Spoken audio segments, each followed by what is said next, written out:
All right, ladies and gentlemen, welcome back. We have a lot to discuss with our buddy, Dr. Jason Johnson, politics editor for The Source magazine, chief political correspondent for politic365.com. Hey, Doc, how are you today? I'm feeling fantastic. Good, good. Happy summer. I didn't officially wish you a happy end to spring, so I wish you a happy summer. Okay, let's get started. We just had Ambassador Young on talking about the voting rights decision by the Supreme Court. 5-4 decision does away basically with Section 4. He agreed, did Ambassador Young, with John Roberts' contention that the country has changed and racially the states involved have changed. But he doesn't like the decision, and he thinks that, believe it or not, a Democratic Congress after the midterm elections will overturn it. What do you say? I don't know if that's going to happen because I don't necessarily think it's going to be a Democratic Congress after next. I don't either, but he does. Go ahead. So, I mean, I guess people can sort of hope for that. The reason that I think it's problematic is, look, John Roberts makes a decent point. It's not the same thing as 1964, but, believe it or not, I kind of defer to the wisdom of Congress. I mean, Congress reenacted these bills, twice over the last 15 years. Obviously, members of Congress on the Republican and the Democratic side thought that the Voting Rights Act had some value. And I do think that some of the decisions that were made from 2011 to 2012, as far as, voter identification and the changing of voting districts, I do think those are the kinds of things that should require some semblance of federal preclearance. So, I think it's a problem, but unfortunately, the Supreme Court has spoken. Right, and I don't see any way that Congress is going to undo this. By the way, it's updated in 1975, so we've changed a lot as a nation since 75 as well. All right, but let me give you some reaction, and I'm sure that this is not unique or in a vacuum. It's the only one I have at this point, but I'm sure if I went on Twitter and other places, I'd find much more. And you and I always seem to discuss these kinds of things. A Democratic congressman from Minnesota. Let's see, Congressman, State Rep Ryan Winkler called the justice's ruling the work of, quote, 4 accomplices to race discrimination and 1 Uncle Thomas.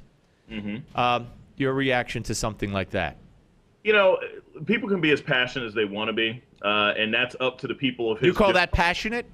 People can be as passionate as they want to be, and it's up to the members of that district as to whether or not he's going to suffer consequences for what he says. My concern, in all honesty, with the ruling is ultimately, I don't see how the court found that preclearance was causing these states irreparable financial or legislative or even sovereignty harm. That's the primary concern that I have. But we're beyond that already. We discussed basically the ruling and your thoughts and my thoughts. But now so you call something like this kind of talk, basically you chalk up to a politician could just basically say anything they want. It's up to the constituency to either reelect or not reelect that person, and you don't hold them to account. If a white guy started calling someone the N-word, you'd say, well, it's up to if he gets reelected in 2 years, then he'll pay the price or not. Maintained absolute consistency on this issue, whether it was somebody talking in Kansas, was that Republican talking in Kansas, was that Republican talking about another Republican primary opponent in Illinois, or any kind of Democrat. Ultimately, we have freedom of speech in this country, and the people who hold that person accountable will be the members of their district. It is not my responsibility nor anybody else's responsibility to hold them accountable other than people in that district. It's not the same thing as if they were doing some sort of commercial enterprise where we can say, hey, we should boycott, or I want this person to drop their sponsorship of them. If he wants to say what he wants to say, if people in his district don't like it, they'll kick him out. And if they do, he keeps his job. I don't like to pretend that this is some sort of world where people don't say things that are offensive, but I also think we should determine who's responsible for holding them account, and we're not. Well, no, but you certainly could weigh in, and there has certainly been pressure been put on politicians in the past for things they've done and said. I mean, I don't know where you fell on macaca with Senator Allen, but where did you fall on that? I thought it was extremely stupid. It's funny, I knew this in particular because the student who took the video was a University of Virginia student, which is my alma mater. I thought it was horrible on the part of George Allen. All right, but wait a minute. But you're not willing to say anything about calling Clarence Thomas an Uncle Tom, except, it's passionate, and if he wants to be reelected, he'll be reelected. If not, they'll punish him. The decision was made by the voters in the state of Virginia. But you characterized it as horrible. What do you characterize this as? Nothing? Very, very bad strategy on his behalf. I actually think that what George Allen said, and this is I'm not talking about George Allen anymore. Now, what about the Uncle Thomas thing? This is the reason why it was problematic, because he lied. That's the problem. If this guy wants to call Clarence Thomas, I don't care if he calls Clarence Thomas. That's not stupid. That's not troublesome. That's nothing. But George Allen saying macaca is foolish. It's stupid. Because he lied about it. Oh, okay. Because he lied about it. What did he lie? What did he say? Because he tried to say he didn't know what it meant and that he made up the word, and that's nonsense. I never heard of macaca in my life. I still don't know what the heck it means. I have no idea. Time in India. He spent time in India. That's where that term comes from. He did it as a youth. Everybody knew that he knew what he was talking about. He lied. Okay. If he had simply said, look, I made a mistake, and you guys shouldn't use this to interpret my entire character, the guy probably could have gotten reelected. All right, now what if he didn't say I made a mistake? What if he didn't lie, but he said macaca and didn't comment on it? Wait, and didn't comment on it. What would you say then? I would say, again, it's up to the voters. But you wouldn't have characterized it the way you just did. It's horrible because it's bad strategy. I told you, it's a difference between strategy and what somebody actually says. Right, we have freedom of speech in this country. Okay, I would like to believe that if a white congressman starts calling people left and right the N-word, you would say, well, he has every right, and it's bad strategy, and we'll see if he gets reelected. I'd like to believe that's all you'd say. An incumbent Republican just did that in Illinois to someone who, the former Miss America, who was challenging. He called her a streetwalker and all sorts of other ethnic and racial slurs. And I said, look, it's up to his local party to determine if they want to keep the guy. And the local Republican Party said, we don't want that in our party, and they kicked him out. All right, so fair enough. It's up to the parties to decide. All right, well, let's go to another. Let's go to Toure. This is cut. We'll put 23 up on the screen. Someone tweeted praying for his longevity. Clarence Thomas is 65 years old today. And Toure tweeted, why? In other words, the inference can be made, and let's work under this assumption for argument's sake. Why would you pray for his longevity? I also have a cut. Don't go away, because it's my fault. I wasn't quick enough to get this cut. Folks, if you could find the cut that is from, oh boy, Malveaux. All right, 24. Listen to Julianne Malveaux from many years ago. Here we go. The man is on the court. You know, I hope his wife feeds him lots of eggs and butter, and he dies early like many black men do of heart disease. But, well, that's how I feel. I mean, he is an absolutely reprehensible person. Okay, so she wants him to die of heart disease because she wants his wife to feed him lots of eggs and bacon. And Toure says, why? Why pray for his longevity? So you have any problems with either of those? They're not elected officials. In fact, she went on to be the president of a university. I haven't heard about him being suspended or anything from MSNBC. So how do you feel about those two? Look, it's up to their... We have this. You don't have an opinion on this, do you? It's up to this one. It's up to that one. You're a commentator, and you have no opinion. It's amazing. Their bosses to determine. Yeah, of course. But you, as a commentator, have to have an opinion, don't you?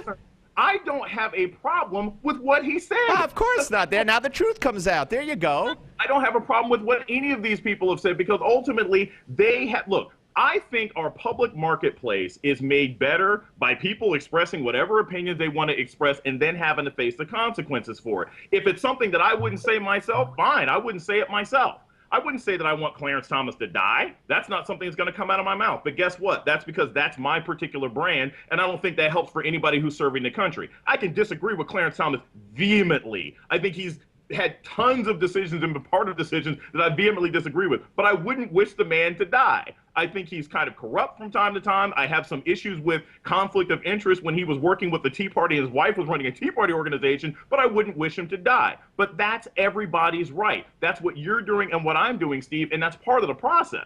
Well, it's everybody's right to say what they want to within reason. Can't shout fire in a crowded theater. But my point is, where were you when Al Sharp, when Imus said what he said? Were you calling for his resignation? No, I wasn't. Okay, I'm just asking. I didn't know you back then. Yeah, that's true. Yeah, I thought that what he said was, look, I thought it was really dumb for a lot of reasons, and in particular, and I thought it was crazy. It's like, you're in the Northeast. You're in that part of the country. Rutgers is a big school. Don't you think that's going to have consequences for your job? And it wasn't necessary. It's not like he was making a political point and he just got aggressive when he said so. This is a bunch of 19, 20-year-old girls. I mean, honestly, I'm a college professor. My heart went out to a bunch of kids who are just trying to play basketball and they're being called ugly. And I mean, I thought it was incredible. Does your heart go out to Clarence Thomas? He's a grown man. No. He's doing his job, and he can be criticized for doing his job. If he wanted to say that those girls played badly, Don Imus was right to say that. But calling a bunch of girls ugly. All right, I'm not here to debate what he said. I just wanted to know what your reaction was. All right, let's move on to one final one. We're talking to Dr. Jason Johnson, politics editor for The Source magazine, chief political correspondent for Politic365.com here on the Steve Malzberg Show. And let me ask you about the president. Right. I'm a little confused because I thought when George Bush left office, that awful, horrid cowboy that the rest of the world hated and who ruined our relations with everybody, and then he won the Nobel Peace Prize for just being Barack Obama. I thought that, kumbaya would ensue. And here we have countries that we've worked with. China says, screw you. We're letting them go to Russia. Putin says, I'm not going to send them back to you, even though we've sent 11 such people back to him under Obama. Where's the love? What is Obama doing wrong? I mean, is it still Bush's fault? Did he were things so bad under Bush that Putin and China and North Korea and Venezuela, that these countries still can't get over Bush? Is that it? We talked about this before. I think that Snowden is not a whistleblower. I'm not talking about that. I'm asking you why China wouldn't live up to extradition and why Putin won't help us. Are going to be happy about. And I don't think in any shape give me a break. Since when have the Russians and the Chinese ever been friends of the United States? If anybody in this Excuse me, we've had cooperation. As a matter of fact, if you listen to the White House, they were touting that we worked together on the Boston bomber in the aftermath. And being allies are two different things. The Chinese spy on us all the time. The Russians spy on us all the time. So should we be cutting our nuclear arsenal then? No, what I'm suggesting is that... Well, then you disagree with Obama on that, I guess. How Barack Obama is at fault because two countries that don't like us don't want to send a guy back who spied on the United States, who they're probably using to get information about us now. I don't see that as a weakness on Barack Obama's fault. I see that as just basic history. If the Chinese did bring him back, I'd be shocked. Why would they do something because we have an extradition treaty with Hong Kong. Russia, we've reciprocated. We've had that kind of relationship with Russia. I just said, John Kerry said we've sent 11 such people back at their request. The Russians have never... Look, Vladimir Putin steals Super Bowl rings, right? You think he's going to send this kid back? No, this is not in any shape, way, or form a reflection of weakness on Barack Obama's part. Oh, okay. We ignore extradition treaties. They ignore extradition treaties. I don't see this as... The larger issue, to be perfectly honest, is that this guy has violated certain kinds of laws in the United States, and we should be willing to hunt him down and get him back. But I wouldn't expect anything to happen with the Russians or the Chinese, and no one else should. It's naive. Well, I don't think it's naive under the current climate. But if this was Bush, it would be blamed on the fact that no one likes him, and when it's Obama, it's the evil Russians and the evil Chinese. But so why is Obama cutting our nuclear arsenal unilaterally by a third? Barack Obama is cutting our nuclear arsenal because that's not how we fight wars anymore. Because it doesn't win. Look, we never fought wars with nuclear weapons, except for Hiroshima, if you want to get technical. We're now using asymmetrical warfare. We can use technology. We can use environment. We can use all sorts of different ways to take out other countries. Nuclear weapons aren't even the deterrent that they used to be. So it's not like it's not like. You think if we didn't have nuclear weapons, we'd still be here? Give me a break. If we had fewer nuclear... Look, if the Chinese ever wanted to go to war with the United States, they're going to do it economically. They're going to do it through internet networks. They're going to do it through hacking. There is no value. There is no value anymore in nuking an opponent. The only country... Well, I got to tell you, that I am now breathing... Jason, I'm now breathing... You leave me on this first exchange of ours during summer, and I'm relieved. Watch this. Woo! I just wiped my brow because there's no more nuclear threat. Israel, relax. Doesn't matter what Iran gets. Doesn't matter if North Korea launches anything towards the mainland in Hawaii or L.A. Everybody relax. No more nuclear threat. We are talking about the United States. We're not talking about Israel. We're not talking about North Korea. We're not talking about India. We're not talking about Iran. Well, North Korea might be able to reach the United States. There is not a chance. There's not a snowball's chance in Jamaica that the North Koreans could shoot anything. More good news. All right. Well, I'm glad for this good news. I love it. Hey, listen, Doc, always a pleasure, sir. Thank you.